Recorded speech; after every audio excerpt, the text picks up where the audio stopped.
Assalamualaikum dan salam sejahtera. Selamat datang ke dalam channel ini. Sebelum mula, sila tekan subscribe dan aktifkan butang loceng agar anda sentiasa mendapat info terbaru dan panas daripada channel ini. Terima kasih.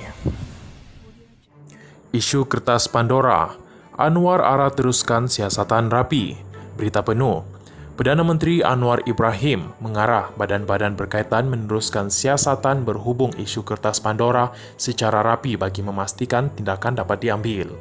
Beliau berkata siasatan yang antaranya melibatkan Polis Diraja Malaysia, Suruhanjaya Pencegahan Rasuah Malaysia SPRM dan Lembaga Hasil Dalam Negeri LHDN itu tertumpu kepada tokoh besar dalam negara termasuk bekas Perdana Menteri dan bekas Menteri Kewangan yang dipercayai menyalahguna kuasa memunggah kekayaan semasa berhikmat.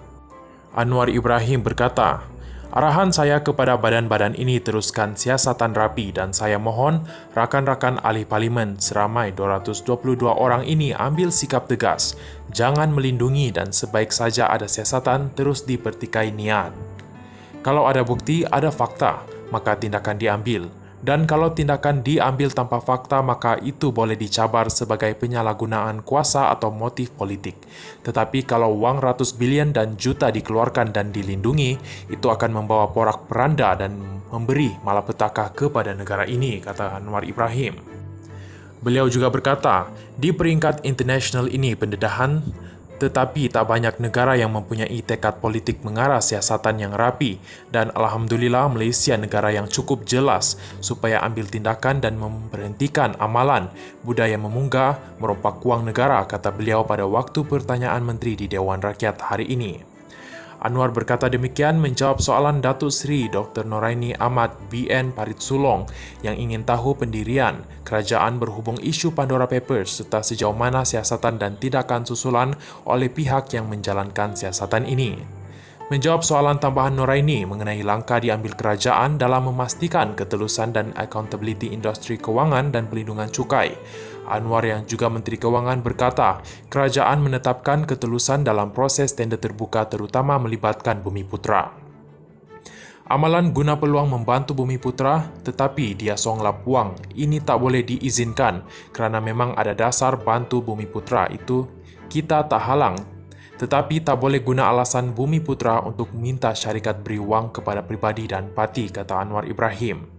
Menjawab soalan tambahan Datuk Seri Tuan Ibrahim Tuan Man, PN Kubang Krian, sama ada kerajaan berhasrat meneliti akaun luar pesisir termasuk dana politik yang disalurkan di luar negara.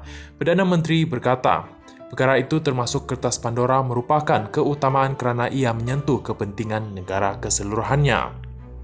Mengulas lanjut, Anwar berkata jumlah wang yang terlibat berhubung isu kertas Pandora disifatkan agak tinggi jika dibandingkan dengan jumlah penduduk dan kedudukan ekonomi negara, malah Malaysia juga berada di kedudukan teratas selain negara besar lain seperti China dan Arab Saudi.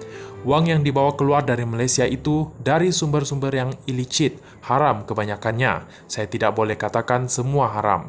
Ini terserah kepada badan penyiasatan tetapi jumlah ini agak terlalu tinggi bagi negara ini. Sebab itu, semua nama yang disebut itu, walaupun 3,000 nama, tetapi lihat keutamaan mengikut penyelarasan badan-badan penyiasatan dan ia tidak terkecuali sama ada dana itu dari luar atau dalam negara. Semua dana yang lindungan cukai, yang lari daripada cukai dan melanggar undang-undang serta disiasat dan beberapa tindakan dah diambil, katanya. Beliau juga memberi jaminan bahawa siasatan berhubung isu tersebut tidak akan dibuat sambil lewa bagi memberi pengajaran kepada semua pihak bahawa kerajaan tidak akan mengizinkan perkara seumpama itu diteruskan lagi. Terima kasih kerana menonton.